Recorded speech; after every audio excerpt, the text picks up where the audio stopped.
Salut à tous, aujourd'hui je vais vous expliquer pourquoi Trimby est le meilleur choix de recrutement de support pour Team BDS, mais pourquoi ça restera une team bottom LEC comme en fin de split 2025. Du coup, pour cela, il faut identifier les besoins de l'équipe. On sait que Rooster est reconduit, que Bukada est reconduit, que Nuke devrait être reconduit. En support Trimby, il manque leur ADC. Donc quel est le corps de l'équipe? On a un top laner qui a normalement de grandes promesses, c'est-à-dire qu'il est censé être un très bon laner, etc. On a un top 2-3 mid de la région. On a un jungle rookie qui est pas au niveau de la LEC, comme montrent les stats que je vous mets sous les yeux. On n'a pas la DC, ça peut être Ice, mais on n'a pas plus d'infos. Donc on sait que ça risque, au vu de Striker M, être un ADC qui juste clique sans avoir vraiment d'impact dans les shot calling de l'équipe. Et du coup, il nous faut un support leader. Pourquoi? Parce qu'on sait que Bukada, il est rookie, on sait qu'il ne peut pas lead l'équipe. Il doit déjà se mettre au niveau de la LEC, jouer au bon rythme, etc.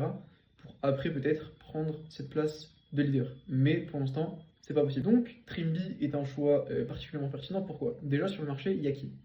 En support ERL, il y a clairement personne qui peut arriver et être dans le middle of the pack des supports LEC. En termes d'import, prendre un support coréen, sachant que ton axe jungle sup est composé d'un jungle rookie qui, pour l'instant, n'a pas le niveau LEC.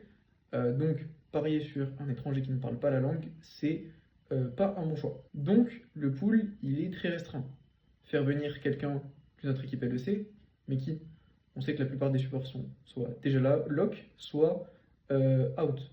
On sait que Ilisang, mauvais pari. On sait que Lupi, il part en NA. Donc globalement, à part Targamas, mais qui n'était pas encore à 100% sur le marché à ce moment-là, qui aurait pu être un bon choix, il reste plus grand monde. Et Targamas a la réputation de ne pas être le support le plus vocal. Je ne sais pas si c'est vrai, mais en tout cas, apparemment, ce n'est pas un véritable leader d'équipe. Alors que c'est tout le contraire de Trimby, qui a la réputation, lui, de façonner les équipes à son image. C'est pourquoi, de ce point de vue-là, pour encadrer un jungle rookie, c'est très intéressant. Donc maintenant qu'on sait que c'est le profil approprié en termes de vision de jeu, shot calling, leader, c'est en termes de performance, qu'est-ce qu'on peut entendre de ce support? Donc déjà, il a été champion LEC en 2022, il a fait plusieurs équipes, après Fnatic, TH et Vivocard en LTA. Ça a été un support qui a été surtout connu pour ses supports distance, donc Lulu, etc. Mais qui a rajouté à son panel de champions les supports engage. Quand on voit ses stats all-time, il a un excellent Rakan. Nautilus Thresh, c'est 3 most champions les plus joués. Si on regarde l'année quand même, winrate très très bizarre avec Rel. Donc j'ai pas regardé ces games et j'ai dû regarder peut-être une ou deux games des Worlds. Donc je peux pas me faire un vrai avis sur son niveau de jeu. Si il est au même niveau que ce qu'on a pu le quitter en LEC en 2024, c'est un support qui est capé, qui rentrera probablement pas dans le top 4, top 5 de LEC en termes de ce qu'il apporte en jeu. Par contre, en dehors du jeu, encore une fois, et tout ce qui est conception de l'idée, la game et l'axe jungle support, là, il a clairement plus sa place.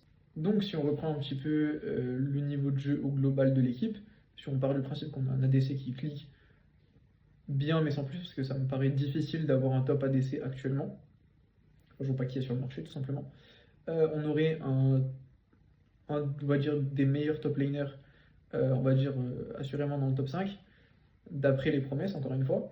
On aurait un jungle en difficulté qui doit rapidement se mettre au niveau. On a un des meilleurs mid laners. On a un ADC qui sera au mieux middle of the pack et un support qui sera probablement middle of the pack. Après, il y a la cohésion d'équipe. Donc, théoriquement, sur la cohésion d'équipe, on est censé avoir un support qui se mettra au service de son jungle, ou en tout cas dans le sens où il va pouvoir le guider. Néanmoins, on peut avoir de solides réserves. Pourquoi?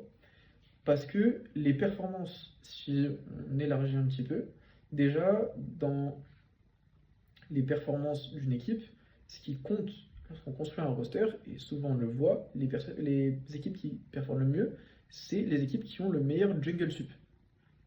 G2 en fin d'année, c'est le meilleur jungle sup de manière incontestable. En début d'année, clairement pas. Donc, je vais pas vous faire la liste de tous les jungle sup, mais déjà, si on prend les jungle sup ne serait-ce que 2025, ce sera clairement pas un top jungle sup. Après, si on peut aller un peu plus dans le détail, il y a l'axe mid-jungle sup. Et là, déjà, ça reste un petit peu. Pourquoi? Parce que Nuke est un excellent laner, il devrait pouvoir mieux fixer sa lane, créer un point de pression et pouvoir jouer avec son jungle sup. Après, c'est la théorie. Si le jungle, parce qu'on l'a vu, enfin, Bukada est extrêmement peu proactif en early, s'il n'y a pas d'actions qui sont créées, il aura tout simplement nulle part où bouger. Mais pour moi, si on prend vraiment l'axe jungle sup, ce sera peut-être, enfin c'est sûr, dans les moins bons, je pense, de LEC. Après, je peux me tromper, hein, c'est des prévisions. Mais en tout cas, au vu du mercato, ce sera peut-être intéressant de faire une vidéo sur la construction de roster et on note les équipes sur leur jungle sup et peut-être sur leur mid jungle sup.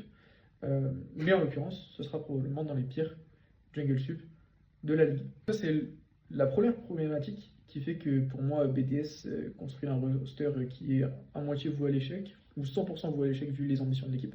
Il y a aussi le fait que Trimby a sa conception du jeu et Striker aussi. La question est, vont-elles être en accord? Est-ce qu'il y en a un qui va céder? Est-ce que Trimby va accepter de remettre en cause certaines conceptions du jeu, sachant que c'est quelqu'un, encore une fois, qui modèle les équipes entre guillemets à sa manière? Ou est-ce que c'est Striker qui va se mettre en retrait et qui va accepter la vision de son jungle, de son support, pardon. Telle est la question. Donc si on résume, à part Nuke, on n'a aucun joueur top tier, sachant que l'ambition de BDS c'est toujours d'aller au World. Comment l'équipe, malgré sur le papier le meilleur support, ou si ce n'est l'un des meilleurs supports qu'il y a sur le marché, qui remplit dans ce qu'il apporte en termes de leadership, etc., toutes les cases, comment l'équipe BDS fait pour performer? Et malheureusement pour moi, à part un énorme step-up de Bukada et un ADC qui clique et qui se révèle dans les meilleurs de la ligue, c'est impossible que cette équipe atteigne le top 5 ou plafonne le top 5. Mais par exemple, une équipe comme Genjix de cette année, je les vois absolument pas en difficulté malgré la remaniement du roster de BDS. Donc voilà, je vous laisse me dire ce que vous pensez de cette réflexion, vous abonner et à bientôt pour une nouvelle vidéo.